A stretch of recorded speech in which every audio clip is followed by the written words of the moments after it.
Lul, kira-kira kalau aku jadi sutradara film dokumenter, kamu mau jadi apa? Jadi apa ya? Kayaknya sih lebih cocok jadi sound system ya. Kalau nggak ada aku, jadi berantakan. Kamu tuh filosofis banget sih, sukanya kayak aneh-aneh. Tapi cocok sih sebenarnya sama kamu. Kamu tuh nggak banyak ngomong, tapi kamu selalu ada. Biasa gaya hidup introvert menahun. Introvert, tapi setia. Lumayan sih, bisa buat dibawa ke pesta nggak sih?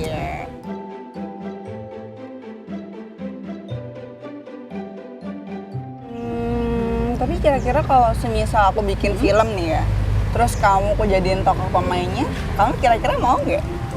Mau aja sih, asalkan suaraku didubbing sama suaranya Prilly. Masa Prilly? Kenapa nggak pakai suara kamu aja? Kayak suara Prilly kan lebih bagus, dia kan lebih...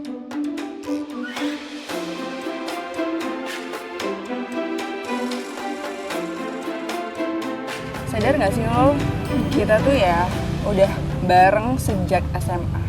SMA udah bareng, kuliahnya bareng, skripsian juga bareng. Kadang aku mikir kayak, kira-kira kalau nggak ada kamu di hidup aku tuh masih kayak gini apa enggak sih? Jelasnya enggak sih, kan aku mewarnai hidupmu. Tapi pasti hidup aku kalau nggak ada kamu sepi banget. Ya iya dong, kan kita gede bareng, tumbuh bareng, selalu sama-sama bareng. Nanti kita kalau udah lulus bakalan masih kayak gini nggak ya? Ya jelas dong, kalau kamu masih inget sama aku.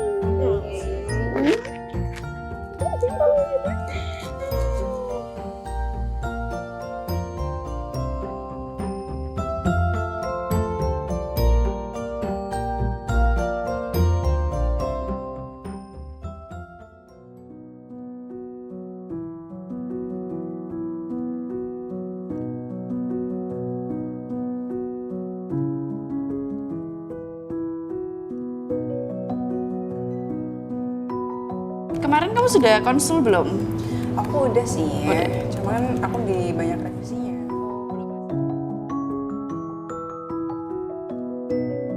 Sebenarnya kayak gitu bikin repot nggak sih? Kita jadi nelitiin Iya, tapi cukup membuat kita menjadi teliti dan Iya benar sih. bagus dalam skripsi. Kenapa kamu kok pegangin leher terus dari tadi? Gak apa-apa, kayaknya kemarin malam salah tidur deh. Serius, jangan-jangan kamu kecapean lagi ngerjain skripsi. Kecapean mikirin hidup yang ada ya. Yakin nih, kecapean pikiran hidup. Yakin, serius. Nanti kalau aku pingsan, aku kabarin lewat email. Oke?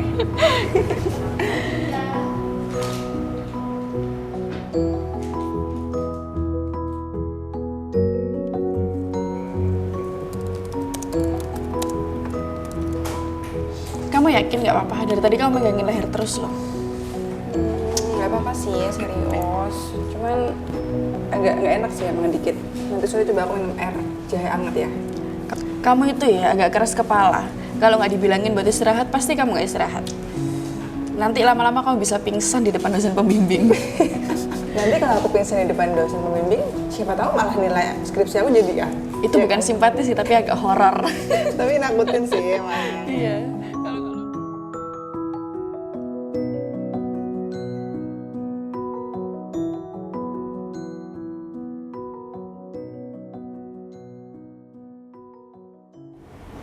Oh, makasih.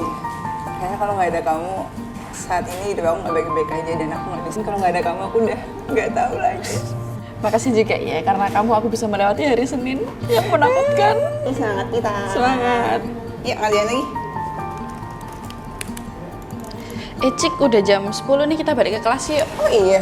Oh iya. Iya, yuk. Beres ya.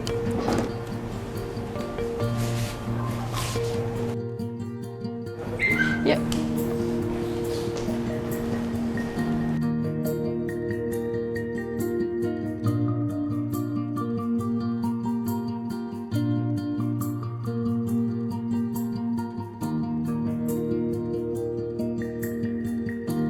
Nah, dulu ya. Guys, Loh, kamu pernah nggak sih takut sama masa depan? Pernah sih, tapi kalau ditakutin terus ya nggak mulai-mulai jalannya. Kadang aku tuh ngerasa kayak hidup tuh kayak video yang dipercepat. Nggak kerasa tiba-tiba udah sampai ujung. Makanya kita tuh butuh nge-pause, lihat sekitar sama melihat diri kita sendiri, Cik.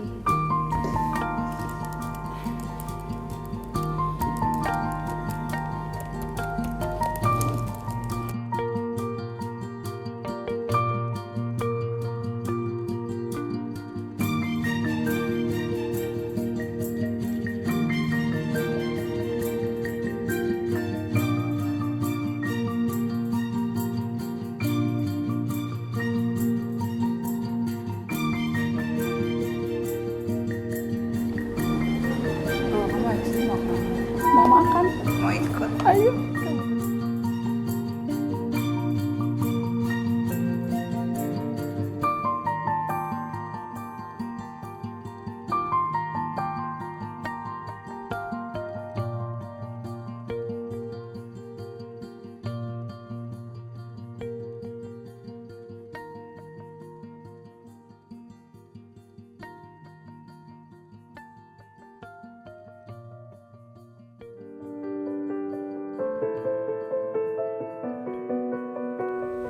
Kalau dilihat-lihat sih kita itu tinggal nyusul kesimpulannya aja.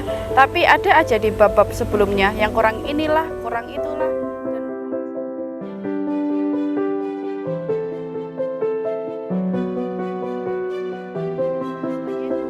26%, emang nggak bisa ya didiskon jadi 6% aja? Biar nggak usah sibuk-sibuk para flase lagi gitu. Cik, jadi aku ngomong panjang lebar kamu nggak dengerin aku, ngomong sendiri dong aku. Kamu kenapa sih, Cik?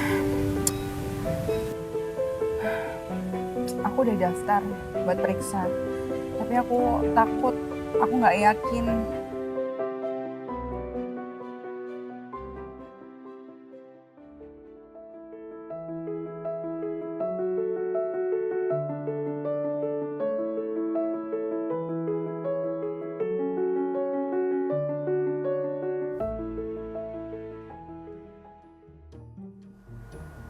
Mbak Cika ya. Iya dokter.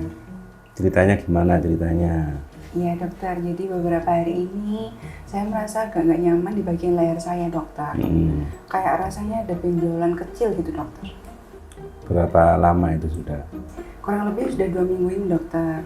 Jadi rasanya ada yang ganjal gitu di bagian lehernya. Nggak sakit tapi? Rasanya tidak sakit, cuman tidak nyaman dokter. Makan minum nggak ada masalah?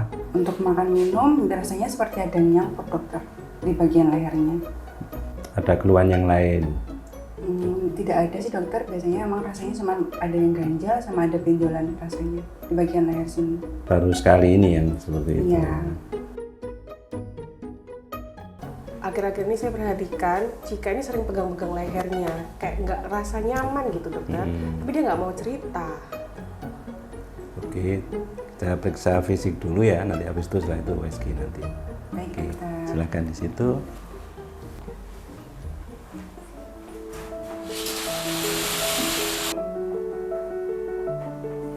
Nanti kalau sakit bilang ya.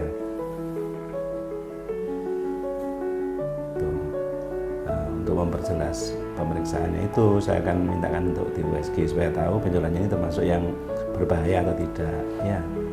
Nanti habis USG nanti ketemu saya lagi, nanti saya jelaskan hasilnya. Baik dokter.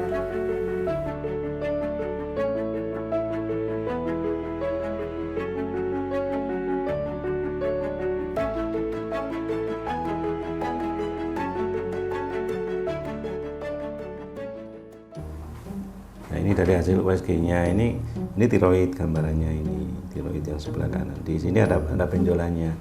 Kalau bentuk benjolannya itu bulat, batasnya jelas.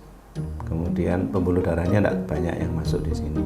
Biasanya benjolan yang bentuknya seperti ini adalah benjolan yang jinak. Jadi semacam tumor di tiroid tapi jinak. Berarti saya ini tidak apa-apa ya dokter ya? Insya Allah tidak apa-apa. Cuma ada baiknya kalau kita cek hormonnya nanti. Kan di tiroid ini menghasilkan hormon tiroksin namanya, itu diperlukan untuk aktivitas tubuh kita. Jadi dari hormon itu juga akan bisa melihat ini hormonnya cukup atau enggak. Kalau secara klinis rasanya hormonnya normal, tapi lebih bagus, lebih jelas kalau kita periksa labnya ya. Tuh kan, ibu juga bilang apa, kamu nggak akan bisa lega kalau nunda pemeriksaan. Nah, kalau di gini kan sudah lega, kamu juga bisa lebih fokus sama skripsi.